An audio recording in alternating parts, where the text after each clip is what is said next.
پاکستان کا مطلب کیا؟ لا الہ الا اللہ. پاکستان کا مطلب کیا؟ لا الہ الا اللہ. پاکستان کا مطلب کیا؟ لا الہ الا اللہ. السلام علیکم ناظرین، آپ دیکھ رہے ہیں پروگرام پیغام پاکستان اور میں ہوں آپ کا ہوسٹ عاقب رمضان. ہمیشہ کی طرح ہمارے ساتھ موجود ہیں professor doctor Muhammad Hammad Lakhvi sahib, dean faculty of Islamic study centre, university of the Punjab. Welcome to the show doctor sahib, بہت شکریہ آپ کے قیمتی وقت کے لیے. ناظرین، ڈاکٹر صاحب ابھی بھی ہمارے ساتھ اسٹوڈیو میں موجود نہیں ہے، لائن پر موجود ہوں گے. آج کے پروگرام کا باقاعدہ آغاز کریں گے. سب سے پہلے بات کریں گے فیٹف کے حوالے سے. فائنینشیل ایکشن ٹاسک فورس کے حوالے سے پاکستان کو گرے لسٹ سے نکال دیا گیا ہے. 21 اکتوبر کو ہونے والے اجلاس میں باقاعدہ طور پر اعلان کر دیا گیا ہے کہ پاکستان کو اب اس گرے لسٹ سے نکالا جا رہا ہے، اور اس کی وجوہات وہی ہیں کہ 34 نکاتی جو پلان پاکستان کو فیٹف کی جانب سے دیا گیا تھا انسداد منی لانڈرنگ اور انسداد دہشت گردی یعنی ٹیرر فنانسنگ کے حوالے سے، پاکستان نے جو اقدامات کرنے تھے وہ مکمل کر لیے، ڈیڈ لائن سے پہلے ہی کر لیے. اس لیے پاکستان کو اب گرے لسٹ سے نکالا جا رہا ہے. اس سے پہلے بھی پاکستان فیٹف کی گرے لسٹ میں موجود رہا ہے 2008 سے 9 تک، 2012 اور 15 کی راہ میں. پھر اب 2018 میں پاکستان گرے لسٹ میں گیا تھا. گرے لسٹ میں جانے کا مطلب یہ ہے کہ فیٹف کی گرے لسٹ میں جب بھی کوئی ملک جاتا ہے تو اس میں سرمایہ کاری کم ہو جاتی ہے. اس کے اوپر واچ ڈاگ کی حیثیت سے فیٹف نظر رکھ رہا ہوتا ہے. یہ ساری تمام تر معاملات کیا ہے، کس طریقے سے کوئی ملک گرے لسٹ میں جاتا ہے، اور اگر اب پاکستان فیٹف کی گرے لسٹ سے نکلا ہے تو اس کے پاکستان کو کیا فوائد حاصل ہوں گے، اسی پر ڈاکٹر صاحب کی رہنمائی حاصل کریں گے. سر، سب سے پہلے کس طریقے سے دیکھتے ہیں آپ اس سیکشن کو، پاکستان کو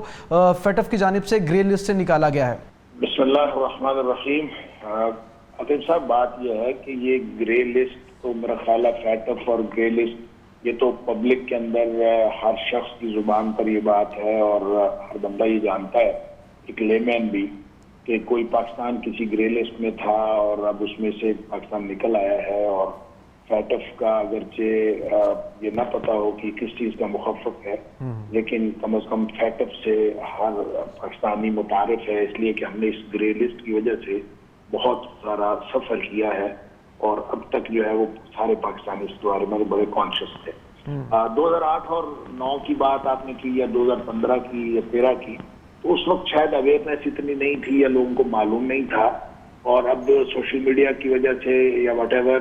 لوگوں کو بہت زیادہ اویئرنیس ہے اور لوگوں کو یہ بھی معلوم ہوا. اور عملی طور پر بھی جو مالی ٹرانزیکشن کے حوالے سے انورڈ اور آؤٹ ورڈ جتنی انڈیویجول سطح پہ مشکلات رہی، اور اسی طرح سے کاروباری لوگوں کو، پھر صرف کاروباری لوگوں کو نہیں بلکہ میں چونکہ یونیورسٹی میں پروفیسر ہوں اور ہم یونیورسٹی جو ہے وہ بہت ساری ایویلیویشنز کرواتی ہے آؤٹ آف کنٹری، بہت سارے ایکسپرٹ سے، اور ان کو پھر پیمنٹ کرنی ہوتی ہے. تو ان کی پیمنٹس کے حوالے سے بھی بہت مسئلہ رہا، اس لیے کہ یہ جو فیٹف کی پابندیاں ہیں اس کی گرے لسٹ کی وجہ سے، وہ اس کی وجہ سے جو ان فلو ہے یا آؤٹ فلو ہے منی کا وہ بہت زیادہ مشکل ہو جاتا ہے. لہذا رقوم کی منتقلی، چاہے آپ ملک کے اندر لانا چاہیں یا ملک سے باہر لے کے جانا چاہیں، اس کے اوپر بہت ساری پابندیاں اور بہت ساری پروسیجرل ڈیفیکلٹیز ہوتی ہیں، بہت ساری طریقہ کار کی مشکلات ہوتی ہیں، جس کی وجہ سے میں آپ کو کیا بتاؤں کہ بہت سارے ہمارے جو ایکسپرٹس ہیں وہ نان پیمنٹ کی وجہ سے وہ ناراض ہو کر انہوں نے انکار کر دیا ہماری ایویلیوشن کرنے سے. اور صرف یہ پنجاب یونیورسٹی کا معاملہ نہیں ہے، یہ پاکستان کی تقریباً ساری یونیورسٹیز کے ساتھ یہ معاملہ ہوا. اور ظاہر ہے یہ ایک پہلو ہے فیٹف کی گرے لسٹ میں ہونے کا. میں اب اگر اس کو اپنے عوام الناس کے لیے اس کو تھوڑا سا ہورائزن براڈ کر کے میں بات کرنا چاہوں تو وہ یہ ہے کہ ہم اس وقت دیکھیں جو یونائٹڈ نیشنز کے تحت جتنے بھی ممالک آتے ہیں وہ بین الاقوامی معاہدوں کے پابند ہوتے ہیں. ایک وہ معاہدے ہیں جو کوئی بھی ملک اپنے طور پر کسی دوسرے ملک سے کرتا ہے، ایک وہ معاہدے ہیں جو یونائٹڈ نیشنز کا ممبر ہونے کی وجہ سے سارے ممالک کے اوپر از خود لاگو ہو جاتے ہیں. لہذا وہ جو معاہدے ہیں ان کی پابندی ہم ملک کے اوپر لازمی ہوتی ہے. بعض ممالک کے اندر میل پریکٹسز ایسی ہو جاتی ہیں یا ان کی انٹرنل اور ایکسٹرنل سچویشن ایسی ہو جاتی ہے جس کی وجہ سے، یا انسرجنسی کی کیفیت ایسی ہوتی ہے کہ وہ اس کے اوپر نگاہ رکھنے کے لیے جو فائنینشیل ایکشن ٹاسک فورس ہے فیٹف جس کو ہم کہتے ہیں، یہ اور اس طرح کے ادارے جو ہیں وہ اب حرکت میں آتے ہیں اور وہ اس ملک کے اوپر زیادہ کڑی نگاہ رکھنی شروع کر دیتے ہیں. پاکستان کے اوپر چونکہ حالات پچھلی گزشتہ 2 دہائیوں سے بہت ہی مشکل رہے ہیں، اور خاص طور پر یہ جو اس وقت پاکستان جن حالات سے گزر رہا تھا اور گزر رہا ہے، ہم نے دہشت گردی کے خلاف جنگ کے اندر بہت کچھ کھویا ہے اور بہت سارے نقصانات ہم نے، یعنی اس بحث سے قطع نظر کہ یہ دہشت گردی کے خلاف جو جنگ تھی یہ ہماری اپنی تھی یا یہ امپورٹ ہوئی تھی باہر سے، یا ہمارے اوپر مسلط کی گئی تھی، اس ساری بحث سے قطع نظر عملی طور پر ہم نے بہت سفر کیا ہے اور پاکستان نے اس کے اندر جانی طور پر بھی اور مالی طور پر بھی بہت نقصان اٹھایا ہے، اور اس دوران سے انسرجنسی بھی بہت زیادہ ہوئی ہے۔ باہر سے لوگوں نے، باہر سے جو مختلف دشمن فیکٹرز ہیں اور دشمن ممالک ہیں جو پاکستان کی خیر اور بھلائی ان کو ایک نظر نہیں پاتی، تو وہ پاکستان کے اندر مختلف حوالوں سے وہ انویسٹمنٹ بھی کرتے ہیں اور اپنے ایجنٹس بھی بھیجتے ہیں، اور یہاں سے لوگ ظاہر ہے بک بھی جاتے ہیں، اور اس طرح سے مختلف چیزیں۔ یہ ہے وہ ماحول جس کے تحت عالمی پابندیاں پاکستان کے اوپر عائد ہو گئیں، جس میں دو بڑے ایلیگیشن تھے، ایک منی لانڈرنگ تھی اور دوسرا ٹیررزم تھا، کہ پاکستان کے چاہے وہ انورڈز ہو چاہے آؤٹ ورڈز ہو، منی لانڈرنگ کا معاملہ بھی اور اسی طرح سے دہشت گردی کا، اس لیے پاکستان نظر رکھی جانے لگی اور پاکستان گرے لسٹ میں چلا گیا۔ اور ظاہر ہے کہ جب تک اس کے جو ہے نا انہوں نے پورے پیرامیٹرز رکھے ہوتے ہیں جن کو 34 پوائنٹ ہم کہتے ہیں، تو پاکستان نے تو جو 27 پوائنٹس ہیں ان کے اوپر تو پاکستان نے اچیو کر لیا تھا پچھلے سال ہی، بالکل نومبر میں۔ باقی کے جو پوائنٹس ہیں یعنی 7 پوائنٹس ان کے اوپر بحث چلتی رہی، اور اب 21 اکتوبر کو آ کے اللہ کا شکر ہم اس میں سے نکل گئے۔ اس میں میں یہ سمجھتا ہوں کہ یہ خوشی کی بات ہے، اس میں سارے ہی جو اسٹیک ہولڈرز ہیں سب کو مبارکباد پیش کرنی چاہیے، اور اس سے ہمیں یہ سبق بھی سیکھنا ہے کہ ہمیں اس وقت انٹرنیشنل کمیونٹیز کے اندر جس طرح سے نزاکتیں ہیں، ان نزاکتوں کے تحت بین الاقوامی معاہدوں کی پابندیاں بھی کرنی ہیں، اور انٹرنیشنل کمیونٹی کے ساتھ انٹرنیشنل سٹینڈرڈ کے تحت ہمیں زندگی گزارنی ہے، اور ان ساری پروسیجرل پابندیوں کو ہم نے اپنانا بھی ہے اور اس کو آبزرو کرنا ہے، جو بھی ہمیں ایک مہذب ملک کے طور پر اپنانی چاہیے۔ ڈاکٹر صاحب، جیسا کہ آپ نے ذکر کیا کہ پاکستان میں ٹیرر فنانسی کے حوالے سے بھی اقدامات کیے گئے ہیں اور منی لانڈرنگ کے حوالے سے بھی، مگر فیٹف کی جانب سے یہ بھی کہا گیا ہے کہ پاکستان ایشیا پیسفک گروپ کے ساتھ مل کر اپنے نظام کو مزید زیادہ مرتب کرنے کے لیے اقدامات کرتا رہے گا۔ اگر ہم بات کریں پاکستان، جیسا کہ ہم نے پہلے بھی ذکر کیا کہ پہلے بھی فیٹف کی گرے لسٹ میں رہا ہے، تو ایک تخمینے کے مطابق تقریباً 38 ارب ڈالر کا پاکستان کو گرے لسٹ میں رہنے کا نقصان ہوا ہے، اگر 2008-9 کی بات کر لی جائے، 12-15 اور اب 2018 سے لے کر آن ورڈ۔ ڈاکٹر صاحب،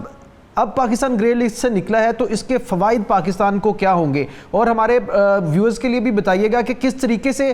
جب کوئی ملک گرے لسٹ میں جاتا ہے تو نقصانات کیسے ہوتے ہیں؟ کیا انویسٹمنٹ نہیں آتی؟ انویسٹمنٹ، جو انویسٹر ہوتا ہے وہ اس ملک میں انویسٹمنٹ کرنے سے ڈرتا ہے کہ اگر بلیک لسٹ میں چلا جائے تو اس کا انویسٹمنٹ ڈوب سکتی ہے۔ کس طریقے سے کسی ملک کو نقصان ہوتا ہے، اور پاکستان اب گرے لسٹ سے نکلنے کے بعد کیا فوائد حاصل کر سکے گا؟ دیکھیں جی، ظاہر سی بات ہے، جہاں منی لانڈرنگ اور ٹیرر فائنانسنگ کے خطرات کی وجہ سے پابندیاں عائد کی جاتی ہیں، تو وہاں پہ جو رقوم کا یعنی اماؤنٹس کا یا دولت کا جو ان فلو ہے اور جو آؤٹ فلو ہے وہ متاثر ہوتا ہے۔ نہ آپ رقم آسانی سے باہر بھیج سکتے ہیں، نہ آپ رقم آسانی سے اپنے ملک کے اندر منگوا سکتے ہیں۔ سب سے زیادہ اس کا نقصان جو ہے وہ کاروباری طبقے کو ہوتا ہے، لہٰذا پھر جو باہر سے انویسٹر آنا ہوتا ہے وہ بھی دبک کے بیٹھ جاتا ہے، ویسے ملک کے اندر انویسٹمنٹ کرنے سے گھبراتا ہے، جہاں پہ رقوم کی منتقلی کا معاملہ چاہے وہاں بھیجنی ہو چاہے وہاں سے بھیجنی ہو، اس کے اندر بہت ساری مشکلات ہوتی ہیں، اس لیے باہر کا انویسٹر بھی نہیں آتا۔ اسی طرح جو لوکل انویسٹر ہیں ان کی جو ایکسپورٹ کے اوپر خاص طور پر جو ان کا فوکس ہوتا ہے وہ ختم ہو جاتا ہے، وہ صرف اپنی ملک کے اندر ہی کسی کاروبار کو وہ زیادہ فوکس کرتے ہیں۔ اس کی وجہ یہ ہے کہ جب وہ ایکسپورٹ وغیرہ کرتے ہیں تو بعد سگین وہی جو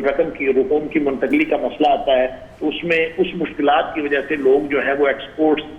سے گھبراتے ہیں، لہٰذا جب جس ملک کی ایکسپورٹس متاثر ہوتی ہیں اس سے پورا نظام جو ہے وہ مالیات کا وہ متاثر ہوتا ہے۔ اور ظاہر سی بات ہے کہ آپ کی جو پوری دنیا کے اندر تجارت ہے اس میں جب آپ کی ایکسپورٹس جو بھی تھوڑی بہت ہیں وہ بھی اگر متاثر ہونے لگے تو اس سے زیادہ نقصان اور کس چیز کا ہو سکتا ہے۔ پھر اسی طرح سے جو انفرادی طور پر جو ہماری ریمیٹنسز ہیں، جو پاکستانی باہر رہتے ہیں، انہوں نے جب پاکستان میں بھیجنی ہوتی ہیں تو ان کو بھی بہت ساری جو طریقہ کار کی مشکلات کا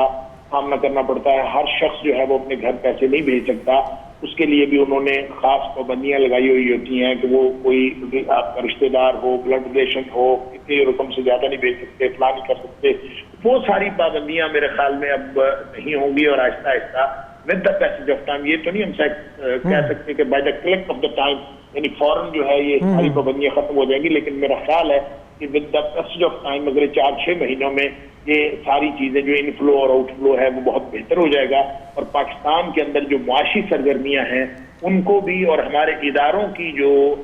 جن کا انٹریکشن علمی طور پر, کاروباری طور پر کسی بھی اعتبار سے باہر کے ممالک کے ساتھ رہتا ہے, اس کے اندر بہت ساری آسانیاں پیدا ہوں گی, اور الٹیمیٹلی پاکستان کی معیشت کو بہت فائدہ ہوگا. بہتر پاکستان کی معیشت کو فائدہ ہوگا. لیکن ناظرین, پاکستان کی معیشت کو یہ فوائد ہیں, یہ بالکل جیسا کہ ڈاکٹر صاحب نے کہا ایک دم سے شروع نہیں ہو جائیں گے. تقریباً اسے کچھ 1 سال سے زائد کا عرصہ لگ سکتا ہے, 1 سال کا عرصہ لگ سکتا ہے. پہلے بھی آبزرو کیا گیا جب 2015 میں بھی پاکستان یا 2009 میں بھی گرے لسٹ سے نکلا تھا تو اس کے فوائد حاصل ہونے میں بھی تقریباً 1 سال کا عرصہ لگا تھا. اب امید کرتے ہیں کہ پاکستان کے یہ فوائد بہت جلد حاصل ہوں گے, ہماری ایکسپورٹس بڑھیں گی, پاکستان میں جو فورن ڈائریکٹ انویسٹمنٹ ہے وہ پاکستان میں بڑھے گی, تاکہ ہماری جو ریزروز ہیں وہ بڑھ سکیں اور ہمارا ملک اس معاشی بحران سے نکل سکے. ناظرین, پروگرام میں یہاں پر شامل کریں گے ایک بریک, اور بریک کے بعد ذکر کریں گے پاکستان کی ایک ایسی ڈاکٹر, بلکہ پاکستان کی پہلی ڈاکٹر, خاتون ڈاکٹر ہیں جنہیں لوریٹ آف 2023 کا ایوارڈ دیا گیا ہے. یہ ایوارڈ کیا ہے اور وہ ڈاکٹر کون ہے اور انہوں نے کیا کارنامہ سر انجام دیا, اس پر گفتگو کریں گے ایک بریک کے بعد. اسٹے ود اس. پاکستان کا مطلب کیا, لا الہ الا اللہ. پاکستان کا مطلب کیا, لا الہ الا اللہ. پاکستان کا مطلب کیا, لا الہ الا اللہ. پاکستان کا مطلب کیا, لا الہ الا اللہ. پاکستان کا مطلب کیا, لا الہ الا اللہ. پاکستان کا مطلب کیا, لا الہ الا اللہ. ویلکم بیک ناظرین. جیسا کہ بریک سے پہلے بھی ذکر کیا تھا, پاکستان کی ڈاکٹر ہیں ڈاکٹر تسنیم احسن ہیں, جن کو امریکہ کی جانب سے لوریٹ آف 2023 یعنی 2023 کا ایوارڈ دیا گیا ہے. پاکستان کا یہ پہلا پبلک سیکٹر اینڈوکرینالوجی ڈپارٹمنٹ قائم کرنے کے لیے ڈاکٹر صاحبہ کو یہ ایوارڈ دیا گیا ہے. اور یہ Jinnah post graduate medical center Karachi میں پہلے ایک چھوٹے کمرے سے انہوں نے سٹارٹ کیا, پھر او پی ڈی کا آغاز کیا گیا, پھر تباہل بیرکس میں ڈپارٹمنٹ قائم کیا. اس ڈپارٹمنٹ کی عمارت کی تعمیر کے لیے چندہ بھی اکٹھا کیا, اور یہ ڈاکٹر صاحبہ اس سے پہلے برطانیہ میں تھی, وہاں پر انہوں نے تعلیم پریکٹس کی, اور پریکٹس کے بعد پاکستان آئی. پاکستان آ کر انہوں نے یہاں پر اپنی خدمات پیش کی, اور بہت بڑی اچیومنٹ ہے پاکستان کے لیے, کیونکہ یہ پاکستان کی پہلی خاتون ڈاکٹر ہیں جنہیں لوریٹ کا ایوارڈ دیا گیا ہے, اور پاکستان کے لیے بڑے اعزاز کی بات ہے. اسی پر ڈاکٹر صاحب سے گفتگو کریں گے. ڈاکٹر صاحب, کس طریقے سے دیکھتے ہیں, ہمارے ملک میں بے شمار جو ٹیلنٹ ہے وہ موجود ہے, ہمارے ڈاکٹرز دنیا بھر میں کام کر رہے ہیں, اور پھر یہ جذبہ کیسا دیکھ رہے ہیں آپ نے تربیت حاصل کی بیرون ملک میں, بہترین قسم کی دنیا کی بہترین تربیت حاصل کی, اور پھر یہ جذبہ کہ ہم نے پریکٹس کرنی ہے, جو خدمات سر انجام دینی ہے وہ اپنے ملک جا کر دینی ہے. بالکل, پاکستان کے جو ٹیلنٹ کی بات جب ہم کرتے ہیں تو سب سے زیادہ پاکستان کا جو ٹیلنٹ, جو برین ہوتا ہے, ڈاکٹرز باہر جاتے ہیں, اور پاکستان کے سب سے زیادہ ڈاکٹرز جو ہیں وہ امریکہ میں ہیں, بلکہ کہنا چاہیے کہ امریکہ کے اندر جو بہت اچھے اچھے ڈاکٹرز ہیں وہ پاکستانی ہیں. اور ظاہر ہے کہ جب کوئی ملک اس قدر فیسیلیٹیٹ کرنے سے قاصر ہو, جب ملک کے اندر ایسی سہولیات نہ ہوں کہ وہاں کیا جو انٹیلیجنشیا ہے اور یہ سارا جو برین ہے وہ باہر چلا جائے, تو یہ بہت ہی بدقسمتی کی بات ہوتی ہے. تو بہت خوش قسمت ہیں وہ لوگ جو سارے مواقع ہونے کے باوجود, بلکہ دنیا کرنے کے باوجود وہ واپس آ کر پاکستان میں ہی خدمت کرنا وہ اپنا شرف اور شہادت سمجھتے ہیں, اور اسی میں ملک کی بہتری اور ملک کے اندر وہ کنٹریبیوٹ بھی کرتے ہیں. انہیں میں سے ڈاکٹر تسنیم احسن کا ایک نام ہے, جنہوں نے پڑھا تو یہاں سے پاکستان سے پڑھا, باؤ میڈیکل کالج سے ان کی گریجویشن ہے, اور پھر انہوں نے باقی زندگی برطانیہ وغیرہ میں گزاری. اور کہتے ہیں کہ ان کے جو شوہر ہیں انہوں نے بھی مشورہ دیا کہ آپ پاکستان میں کام کریں, آپ پاکستان میں آئے تھے اور پاکستان میں رہ گئی, اور ان کا سلوگن بھی یہی ہے کہ خدمت جو ہے وہ پاکستان میں کرنی چاہیے, پڑھنا پوری دنیا سے چاہیے, لیکن خدمت جو ہے وہ پاکستان میں آگے کرنی چاہیے. اور اس کا ظاہر ہے اللہ تعالیٰ نے ان کو صلہ بھی دیا ہے. یہ جو انڈوکرینولوجی ہے یہ ہارمونز کا ایک اسپیشلٹی ہوتی ہے. مختلف قسم کے جو ہارمونل ڈس آرڈرز ہوتے ہیں جسم کے اندر اس کی اسپیشلٹی ہے, کیونکہ ڈاکٹرز کے اندر یہ طب کے اندر بہت ساری اسپیشلٹیز ہیں. تو میں سمجھتا ہوں یہ بہت ہی یونیک اسپیشلٹی ہے, اور یعنی میڈیسن کی فیلڈ میں یہ خاص طور پر جس کا تعلق جسم کے ہارمونز کے مختلف قسم کے ڈس آرڈر اس کی بیماریوں کے ساتھ ہوتا ہے, تو اس کی ظاہر ہے ریسرچ بیسڈ اور اس کی تشخیص اور اس کا علاج ہر چیز کے اندر ایک پیچیدگی بھی پائی جاتی ہے, اور ایک کنسسٹنسی ہے پورا, یعنی جیسے ڈائبٹیز ہے مثال کے طور پر, تو اس کے اوپر جو ہے وہ آپ کو مستقل ڈاکٹرز کی ہدایات تاکہ زندگی گزارنی پڑتی ہے. اسی لیے لوگ کہتے ہیں کہ ڈائبٹیز بیماری سے زیادہ جو ہے وہ ایک لائف سٹائل کا نام ہے. اینی وے, یہ جو ڈاکٹر تسنیم احسن ہیں اصل میں ان کی خدمات کی ریکگنیشن ہے وہ جو میں پہلے بات کر رہا تھا کہ پوری دنیا میں پاکستان کے ٹیلنٹ کو مانا جاتا ہے. اسی کی ایک مثال ہے یہ بات کہ جو انڈوکرائن سوسائٹی آف امریکہ ہے انہوں نے ان کو اپنا لوریٹ ڈکلیئر کیا ہے, اور لوریٹ کہنا یہ ایک بہت بڑی ڈسٹنکشن ہے اور کسی کی خدمات کا اصل میں اعتراف ہے, اور اس اعتراف کے لیے ایک ٹائٹل ہے لوریٹ کا جو دے دیا جاتا ہے کسی بھی شخص کو. اور اس کا مطلب یہ ہے کہ جو امریکہ کے اندر انڈوکرائن سوسائٹی چل رہی ہے اس سوسائٹی کے ڈاکٹر اس کے معیار کے مطابق ڈاکٹر تسنیم احسن جو ہے وہ پاکستان میں بیٹھی خدمات کا انجام دے رہی ہیں, اور ان کا معیار ان کی اس سوسائٹی کے معیار کے مطابق ہے. یہ گویا پاکستان کی جو صحت کی اور ڈاکٹر کی ایکسپرٹیز کی خدمات کا بھی اعتراف ہے, صحت کی سہولیات کا بھی اعتراف ہے, اور اس میں میں یہ سمجھتا ہوں کہ پوری دنیا میں جو پاکستان کے موجود ڈاکٹرز ہیں جو پوری دنیا میں خدمات انجام دے رہے ہیں ان کے لیے ایک مشعل راہ بھی ہے کہ وہ پاکستان میں آئیں اور پاکستان میں بیٹھ کے خدمت کریں.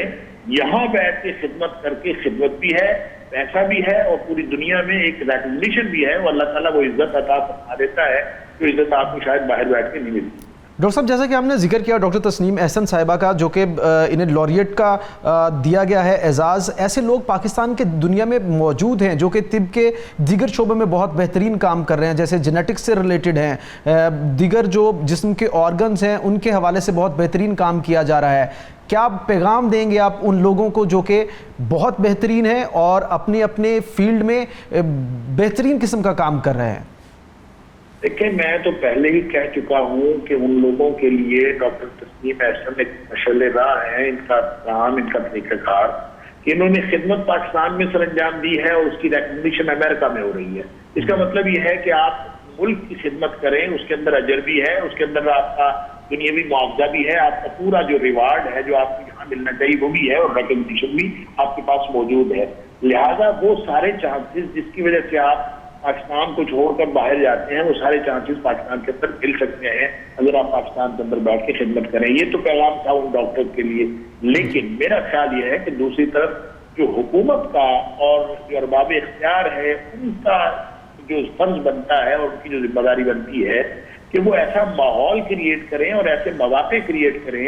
کہ جو لوگ جو برین ڈرین ہوتا ہے, جو لوگ باہر چلے جاتے ہیں اور یہاں کی صورتحال سے مایوس ہو کر جاتے ہیں, یہاں سسٹم کی خرابیاں ہیں, یہاں پہ کوئی طریقہ کار کی خرابیاں ہیں, پروسیجرل ڈیفیکلٹیز ہیں, جو بھی معاملات ہیں ان سارے معاملات کو درست کیا جائے تاکہ یہ برین ڈرین نہ ہو اور لوگ مایوس ہو کر باہر کی طرف رخ نہ کریں, بلکہ یہاں پہ ایسا فیوریبل ماحول ہو, انوائرمنٹ ہو کہ لوگ باہر سے پاکستان کی طرف رخ کریں. لہٰذا میں یہ سمجھتا ہوں کہ ایسی صورتحال میں ڈاکٹر تسنیم احسن صاحبہ کا یہ جو اعزاز ہے یہ یقیناً ان تمام پاکستانی ڈاکٹرز کو جو پوری دنیا کے اندر خدمات کا انجام دے رہے ہیں واپس پاکستان کی طرف متوجہ ہونے کے لیے بہرحال ایک موقع کام کرے گا. بہتر ناظرین, اگر جیسا کہ ڈاکٹر صاحب نے ذکر کیا کہ ہمارے لوگ دنیا بھر میں موجود ہیں, اگر ہم ڈاکٹر تسنیم احسن صاحبہ کا ذکر کریں تو یہ ڈاؤ کالج سے طب گریجویشن کی اور کراچی میں انہوں نے ہاؤس جاب کی ہے, اور وہ یاد کرتی ہیں کہ میں شادی کے بعد اپنے خاوند ڈاکٹر شکیل احمد رضوی کے ہمراہ برطانیہ چلی گئی جہاں اینڈوکرینولوجی کی تربیت حاصل کی, اور کسی کام کے لیے پاکستان آنا ہوا تو مجھے سول اسپتال کراچی میں ملازمت کا موقع ملا. یہ وہ موقع تھا جب وہ پاکستان آئی اور سول اسپتال کراچی میں انہیں ملازمت ملی, اور پھر ان کے شوہر میں سب سے اچھی بات ہے کہ ان کے شوہر نے ان کو یہاں پر سپورٹ کیا اور انہوں نے کہا کہ آپ کو پاکستان میں رہنا چاہیے اور پاکستان میں اپنی خدمات سر انجام دینا چاہیے. اینڈوکرینالوجی کے بارے میں جیسے کہ ڈاکٹر صاحب نے بتایا کہ یہ ایک ایسا شعبہ ہے طب کا جس میں ہارمون ڈس آرڈر کے حوالے سے تحقیق کی جاتی ہے, اور اس حوالے سے جو موذی مرض ہیں جیسے کہ شوگر کا مرض ہے جس کا علاج نہیں ہے, جس کے حوالے سے کنٹرول تو کیا جا سکتا ہے مگر اس کا مکمل علاج ممکن نہیں ہے, اور ایسے امراض کو ٹھیک جو نہیں ہو سکتے ہیں اس کو ڈیل کرتے ہیں.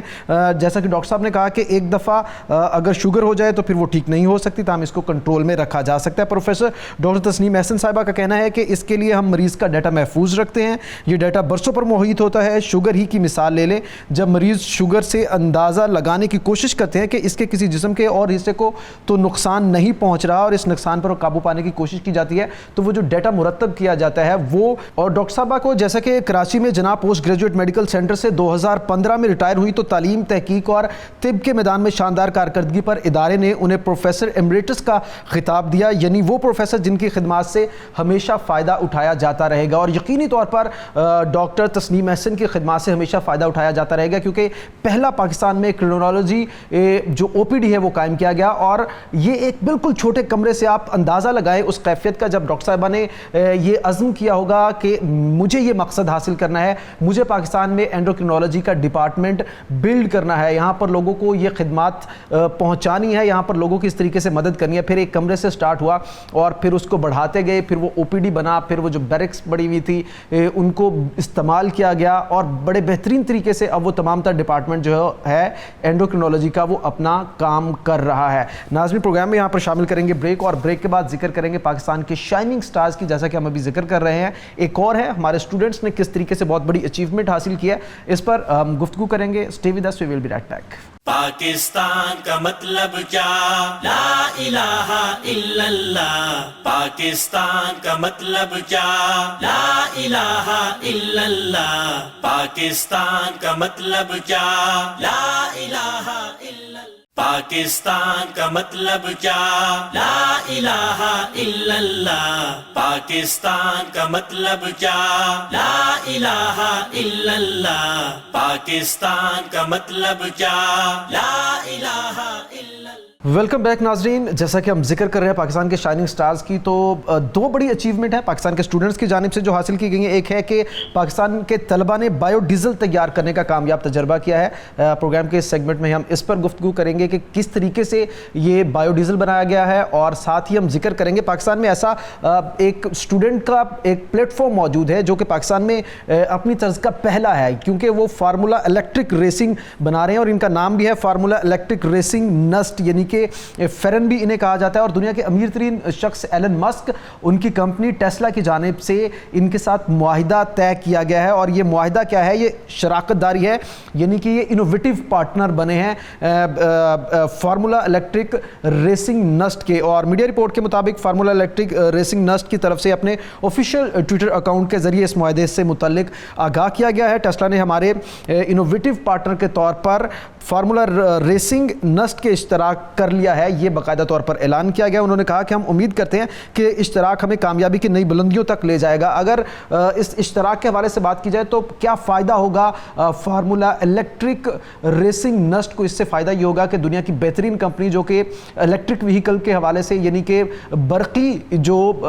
گاڑیاں ہیں اس کے حوالے سے کام کر رہی ہے, بنا رہی ہے, ان سے ان کو ٹیکنالوجی ٹرانسفر ہوگی, ٹیکنالوجی اسسٹنس ملے گی, اور دیگر جو بھی معاملات ہوں گے ٹیسلا کے ساتھ مل کر یہ اپنے انیشیٹیوز کو لے کر آگے بڑھیں گے. انہوں نے جو کام کیا تھا, انہوں نے جو ماڈل بنائے تھے, ہمارے طلبہ نے یہ بہت پسند کیا گیا ٹیسلا کی جانب سے, اور پھر انہوں نے ان کے ساتھ یہ شراکت داری معاہدہ کیا ہے. سب سے پہلے اسی پر ڈاکٹر صاحب سے گفتگو کریں گے. ڈاکٹر صاحب, بایو ڈیزل پر جانے سے پہلے اس پر آپ کی رائے چاہیں گے, کس طریقے سے دیکھتے ہیں یہ جو ڈیولپمنٹ ہے؟ ہم دیکھتے ہیں کہ 1950s میں انڈیا میں جو IITs بنے تھے امریکن شراکت داری کے ساتھ, وہ آج پروڈیوس کر رہے ہیں دنیا کی بڑی آئی ٹی کمپنیز میں انڈین لوگ بیٹھے ہوئے ہیں. یہ جو شراکت داری آج ہوئی ہے, اس کا کیا امپیکٹ دیکھ رہے ہیں آپ آنے والے دنوں میں, آنے والی دہائیوں میں؟ دیکھیں, مختلف جو ادارے ہوتے ہیں, تعلیمی ادارے اور علم و فن کے ادارے, وہ پوری دنیا کے اداروں کے ساتھ کسی نہ کسی طرح کی شراکت داری رکھتے ہیں, اور یہ دنیا میں ایک بالکل عام سی اور نارمل سی پریکٹس ہے کہ مختلف اداروں کے ساتھ اپنا کوئی نہ کوئی MOU جس کو کہتے ہیں کہ مفاہماتی دستاویز کے اوپر دستخط کرتے ہیں، اور اس کا مطلب یہ ہوتا ہے کہ آپس میں مل جل کر کام کیا جائے گا. اس میں نالج ایکسچینج بھی ہوتا ہے، اس میں ریسرچ کولیبریشن بھی ہوتی ہے، اس میں اسٹوڈنٹس ایکسچینج پروگرام بھی ہوتا ہے، اس میں فیکلٹی ایکسچینج پروگرام ہوتا ہے. تو یہ ڈفر کرتا ہے انسٹیٹیوٹ ٹو انسٹیٹیوٹ کہ آپ کس انسٹیٹیوٹ کے ساتھ کس طرح کا معاہدہ کر رہے ہیں. لہٰذا یہ معاہدے جو ہیں ان کو عام طور پہ MOUs کہتے ہیں، اور یہ کوئی بھی اچھا ادارہ جو ہے وہ اپنی دنیا کے مختلف اداروں کے ساتھ 10-20 نہیں، بلکہ بعض کا سینکڑوں جو ہے وہ MOUs کیے ہوئے ہوتے ہیں. اور آج کل تو جو پوری دنیا میں رینکنگ کا سسٹم چل رہا ہے اداروں کا، اس میں یہ MOUs جو ہیں ان کی تعداد بھی گنی جاتی ہے کہ کس یونیورسٹی نے، کس ادارے نے دوسری یونیورسٹیوں کے ساتھ بھی دوسرے اداروں کے ساتھ کتنے MOUs کیا ہے. لہٰذا یہ جو نسٹ کا جو آپ نے بتایا فرم ایک ادارہ جو ہے فورم فار الیکٹرک ریسنگ نسٹ، تو انہوں نے جو معاہدہ کیا ہے یہ بہرحال اس اعتبار سے بہت زیادہ اہمیت کا حامل ہے کہ ٹیسلا جو دنیا کی پہلی الیکٹرک کار بنانے والی کمپنی ہے، انہوں نے معاہدہ کیا ان کے ساتھ، MOU کیا ہے. یہ اگرچہ جو خبر ہے اس سے یہ سمجھ نہیں آتی کہ یہ معاہدہ کس نوعیت کا ہے، لیکن جس طرح کی ورڈنگ اس میں خبر کے اندر موجود ہے اس سے یہی محسوس ہوتا ہے کہ یہ ایک MOU ہے. MOU کا مطلب ہوتا ہے میمورینڈم آف انڈرسٹینڈنگ. یہ ایک مفاہمتی یادداشت ہوتی ہے، اور اس کا مطلب یہ ہوتا ہے کہ ہم مستقبل میں ایسے امکانات ڈھونڈیں گے جن امکانات کے ذریعے سے باہمی طور پر اشتراک عمل کو بروئے کار لایا جا سکے. لہذا یہ بجائے خود بہت ہی اہم ہے. اس کا مطلب کوئی بھی ہو، یہ MOU بھی ہو تو بھی بہت اہم ہے، کوئی کسی اور نوعیت کا معاہدہ ہو تو بھی بہت اہم ہے. اس میں دو اس کے مفاہیم ہو سکتے ہیں ہمارے سمجھنے کے لیے، اور اعزاز کی بات جو ہو سکتی ہے وہ یہ کہ اگرچہ نسٹ ایک ادارہ ہے اور اس کے اندر ایک اس کا سب پورشن ہے فرم، اگر اس نے یہ معاہدہ کیا ہے تو یہ صرف اس کا نہیں ہے بلکہ یہ پاکستان کا حصہ ہے. نسٹ بھی اور فرم بھی پاکستان کا حصہ ہے، تو یہ پاکستان کا اعزاز ہے کہ دنیا کی جو اتنی بڑی کمپنی جس نے سب سے پہلی الیکٹرک کار بنائی اور پوری دنیا میں ریکگنائزڈ ہے، وہ ایک ہمارے ادارے کے ساتھ MOU کر رہی ہے. کہ اس کا مطلب یہ ہے کہ ہمارے اس ادارے کی جو کارکردگی اور اس کی ایفیشنسی ہے وہ اس درجے کی ہے کہ ٹیسلا جیسی کمپنی جو ہے وہ اس کو اپنے برابر پہ لا کر کے ساتھ MOU کرنا پسند کرتی ہے. لہذا میں یہ سمجھتا ہوں کہ اس کو پاکستان کا اعزاز سمجھنا چاہیے، نہ صرف یہ کہ نسٹ کا اعزاز ہے، پاکستان کا اعزاز ہے. اور پاکستان کی جتنی بھی مختلف ٹیکنالوجی کے حوالے سے کام کرنے والی کمپنیاں یا ادارے ہیں، ان کے لیے اس میں یہ سمجھتا ہوں کہ ایک طرح کا ایک انسپریشن بھی ہے کہ ان سب کو بھی اسی راہ پر چلنا چاہیے کہ اپنے آپ کو ٹیکنالوجیکلی اس قدر بہتر کرنا چاہیے کہ دنیا کی بڑی بڑی کمپنیاں جو ہیں وہ ان کے ساتھ اٹیچ ہوں، اور جو انڈسٹریلائزیشن ہوتی ہے اور انڈسٹری کے ساتھ جو کولیبریشن ہوتی ہے اداروں کی، وہ بہت بڑا پے بیک کرتی ہے بعد ازاں. لہٰذا امید کرتے ہیں کہ اس معاہدے کے اندر سے بھی پاکستان کے لیے آنے والے دنوں میں بہت اچھے نتائج برآمد ہوں گے. بہتر ڈاکٹر صاحب آگے بڑھیں گے. جیسا کہ اس سیگمنٹ کے آغاز میں نے ذکر کیا تھا کہ پاکستانی طلبہ کی جانب سے بایو ڈیزل تیار کرنے کا کامیاب تجربہ کیا گیا. اگر ان طلبہ کی بات کی جائے تو سر یہ NAD یونیورسٹی کے میکینیکل انجینئرنگ کے فائنل ایئر کے طلبہ ہیں. ان میں ان کا نام محمد ابصار احمد ہے، ذکی احمد، طلحہ احمد اور حذیفہ افتخار شامل ہیں. انہوں نے سر مچھلی کا جو فضلہ ہوتا ہے یا اس کے پیٹ میں جو دیگر چیزیں موجود ہوتی ہیں اس کے ساتھ اس کے ذریعے سے یہ جو ہے بایو ڈیزل تیار کیا ہے. اور اس سے پہلے آپ جانتے ہیں کہ نباتاتی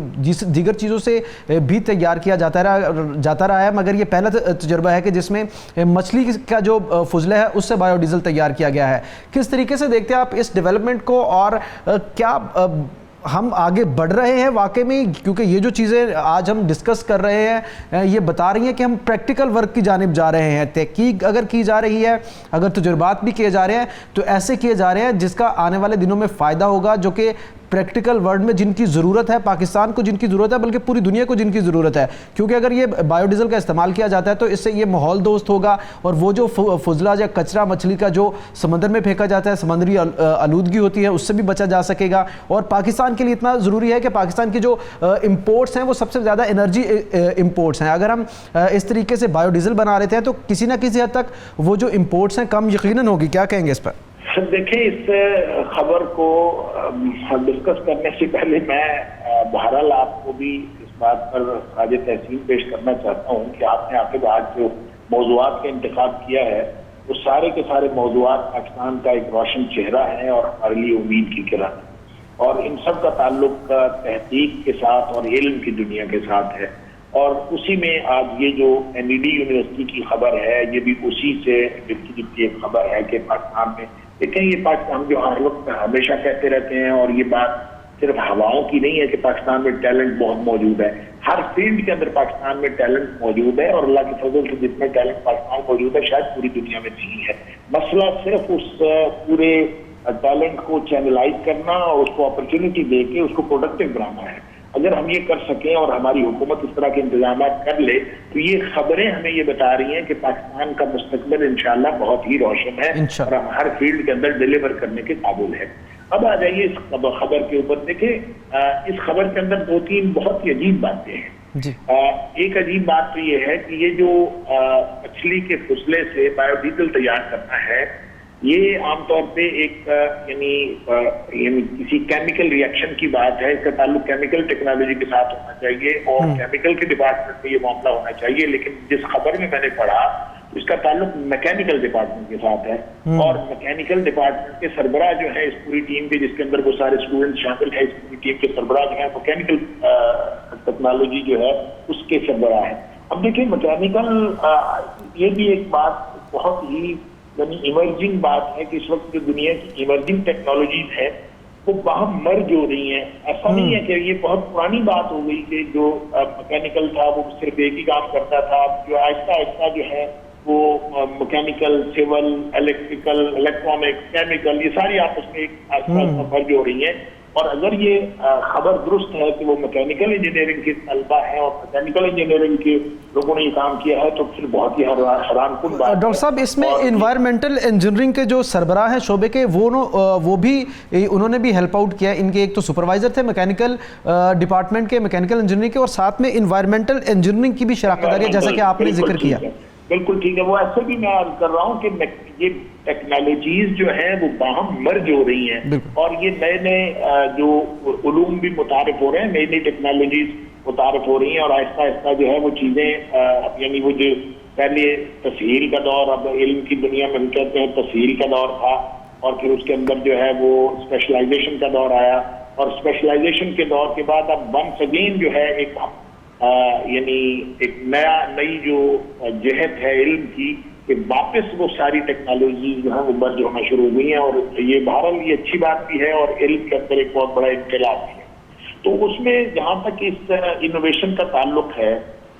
مچھلی کے فضلے سے، دیکھیں کہا ہی جاتا ہے کہ پاکستان میں جو مچھلی کا استعمال ہے وہ 1 ملین ٹن کے قریب ہے اور اس میں سے وہ 1/3 جو ہے وہ چلا جاتا ہے فضلے میں. اور فضلہ جو ہے ظاہر ہے اس کو وہ فضلہ ہوتا ہے اور اس کو تو آپ کم بھی کرتے ہیں، پھینکتے ہیں کہیں، وہ آپ چاہے اس کو زمین میں پھینکیں چاہے اس کو سمندر میں پھینکیں،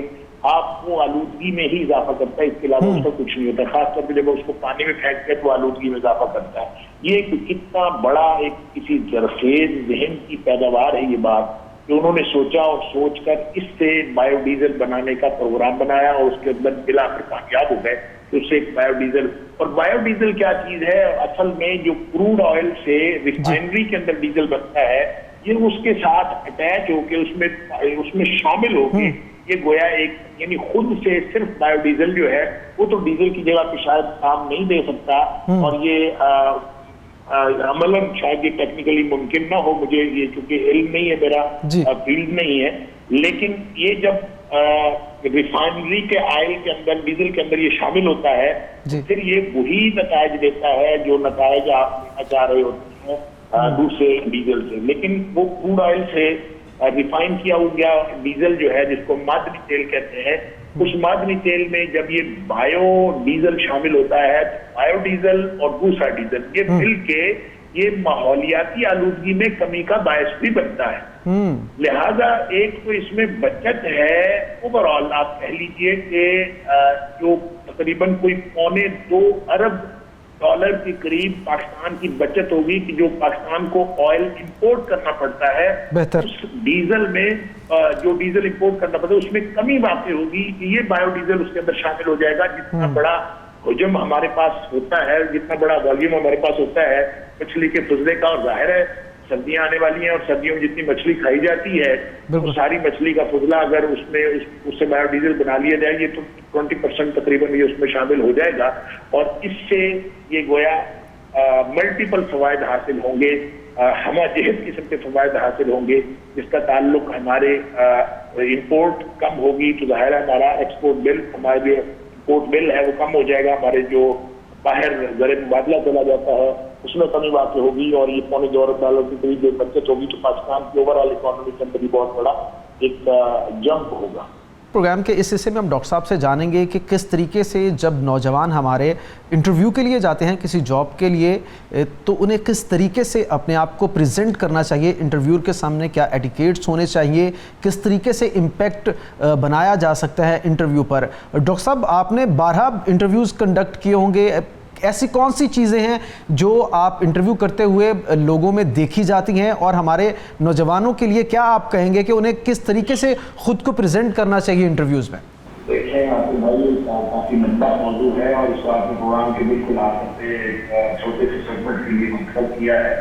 میرے خیال میں جس کے اوپر پورا پروگرام ہونا چاہیے کہ گرلس جو ہے جس طرح سے دوسرا امتحان ہوتا ہے اور دوسرے امتحان کی تیاری کرتے ہیں اس کے لیے اداروں کے اندر اس امتحان کی تیاری کے لیے بہت ساری گائیڈنس موجود ہے، رہنمائی موجود ہے، اور انٹرویو کی رہنمائی کے لیے بہت کم ادارے ہیں، خاص طور پر جو CFS وغیرہ کے لیے شاید کی انٹرویو کے لیے تیاری بھی کرتے ہیں، موک انٹرویو بھی کرتے ہیں، لیکن بے لوگوں کے باقی اسامیاں ہیں اور باقی جو جاب رکھتی ہیں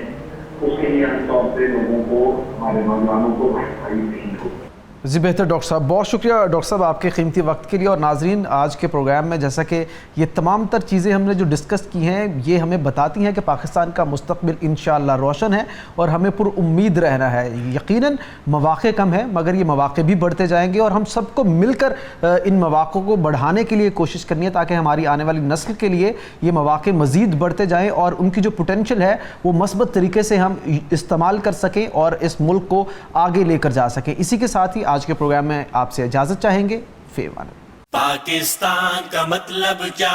لا الہ الا اللہ. پاکستان کا مطلب کیا؟ لا الہ الا اللہ.